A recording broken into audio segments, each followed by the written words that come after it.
ఓం నమ శివాయ, శ్రీమాత్రే నమః, జై కాలభైరవాయ. చాలామంది వాస్తు బాగాలేదని చెప్పి కొంతమంది నన్ను ఇంటికి వాళ్ళు ఇన్విటేషన్ చేస్తుంటే వెళ్తున్నాను. ఇంట్లో పరిస్థితులు బాగాలేవు గట. వాళ్ళ ఇంటికి వెళ్ళినప్పుడు ఫస్ట్ నేను వాళ్ళు చూసేది వాళ్ళ పూజా మందిరం. ఆ పూజా మందిరం కూడా ఎలా ఉందంటే, ఫోటోలు పెట్టుకున్నారు, ఓకే, వెల్ అండ్ గుడ్, చాలా వరకు మంచిదే. కానీ 2 ఇంచీలు మించి పెద్ద పెద్ద విగ్రహాలు పెట్టుకుంటున్నారు కొంతమంది. అది చాలా అపరాధం. ఎందుకంటే వాటికి గృహంలో చేసేటువంటి విగ్రహాలు మనకి 2 ఇంచీలు ఉండాలమ్మా. 2 ఇంచీలు మించి విగ్రహాలు ఉంటే ప్రమాదకరం. ఎందుకు ప్రమాదకరం అంటే, మనం వాటికి సక్రమంగా ఆరాధన చేయలేం. ఇంట్లో లేడీస్ ప్రాబ్లం ఉంటుంది. ఇంకొకటి, మనం ఒక్కొక్కసారి ఫంక్షన్లకి గట్టా వెళ్తూ ఉంటాం. పేరెంటాలకి వెళ్ళినప్పుడు 2 రోజులు 3 రోజులు మనం ఇల్లు గృహాన్ని వదిలి వెళ్తూ ఉంటాం. వాటికి దీపారాధన ఉండవు, నైవేద్యాలు ఉండవు. మనం ఒక రోజు అన్నం లేకపోయినా సరే ఎలాగమ్మా, కడుపు కాలుతుంది కదా. భగవంతుడికి మనం పెట్టుకుంటున్నాం, ఆరాధన చేస్తామంటే ఆ విగ్రహాలని మనం పోషించేటువంటి శక్తి మనలో ఉండాలి. ఉంటే మనం చేయవచ్చు. లేనప్పుడు వాటికి ఉన్నటువంటి ఆరాధన ఏదైతే ఉందో ఆ క్రతువు మీకు తెలిసినట్టయితే చేసుకోవచ్చు.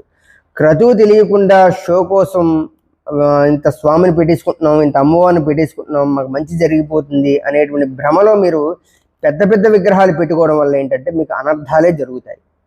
ఎందుకంటే శక్తి అనేది చాలా పవర్ఫుల్ అమ్మా, చాలా పవర్ఫుల్. దయించి మీరు ఒకటి గుర్తుపెట్టుకోండి, పెట్టుకుంటే 2 ఇంచీలు ఉన్నటువంటి విగ్రహాలు పెట్టుకోండి. గణపతి, లక్ష్మీదేవి, వెంకటేశ్వర స్వామి చక్కగా, లేదంటే శివపార్వతులు ఇలా చక్కగా, లేదంటే శివలింగం కానీ 2 ఇంచీలు. మళ్ళీ కొంతమంది శ్రీచక్రాలు పెట్టుకుంటున్నారమ్మా. శ్రీచక్రాలు కూడా పెట్టుకోవడం కూడా కరెక్ట్ కాదు. అది దేవాలయాల్లోనే పీఠాల్లోనే పెట్టుకుంటే పర్వాలేదు, కానీ ఇంట్లో గృహంలో ఉన్నప్పుడు శ్రీచక్రాలు పెట్టుకోవడం కూడా అంత కాదు. శ్రీచక్ర నవార్చన కానీ శ్రీచక్ర ఉపాసన ఉంటే కనుక, ఆరాధన చేసుకోగలిగితే కనుక పెట్టుకోండి. కానీ అది ఇప్పుడు గురుముఖంగా ఉంటే పెట్టుకోండి. కానీ ఇలా పెట్టుకొని మీరు కష్టాల పాలు అవ్వద్దు. ఆర్థిక ఇబ్బందులు ఉన్నాయి, ఇంట్లో సమస్యలు ఉన్నాయి, భార్యాభర్తల మధ్య సఖ్యత లేదు, మాకు బంధువుల నుంచి కొన్ని సమస్యలు ఉన్నాయి, మాకు శత్రువులు బాగా పెరిగిపోయారు అంటే ఇవి కారణాలు. దీనికి 2 ఇంచీలు మించి విగ్రహాలు ఉంటే కనుక అది కరెక్ట్ కాదు. కరెక్ట్గా మీరు పెట్టుకుంటే 2 ఇంచీలు ఉన్న విగ్రహాలు పెట్టుకోండి, అంతా మంచిగా జరుగుతుంది. చక్కగా శ్రీ సూక్త పారాయణ చేసుకోండి, లేదా లలితా సహస్రనామ పారాయణ చేసుకోండి, కటికమాల స్తోత్రం పారాయణ చేసుకోండి. మీ శక్తి కొలది భక్తి. అందుకని తెల్లవారుజామున సాయంకాలం ఖచ్చితంగా దీపారాధన చేసి ధూపదీప నైవేద్యాలు పెట్టుకోవాలి. ఇది ఆయుష్మాన్ భవ, ఆయురారోగ్య ఐశ్వర్య అభివృద్ధి రస్తు.